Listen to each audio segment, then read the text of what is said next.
જ્ઞાનને શ્રીમદ ભાગવતમાં કરોડ સૂર્ય સમાન કહ્યું છે. અને જ્ઞાન એટલે આપણી સાવ સાદી ભાષામાં કહું તો સમજણ. જ્ઞાનનો અર્થ નીકળ્યો છે આંતરિક સમજણ.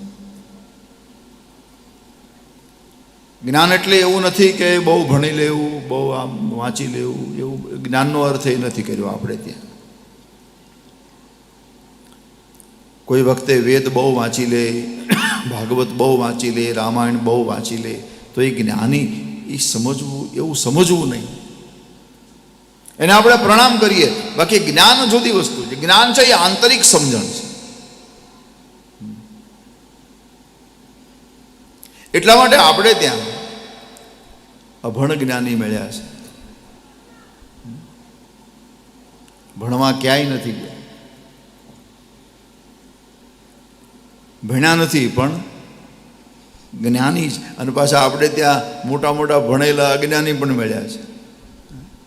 ભણ્યા છે બહુ પણ અજ્ઞાની છે. એટલે અજ્ઞાનને તોડનારું. આપણે ત્યાં પ્રકાશને જ્ઞાન કહ્યું છે.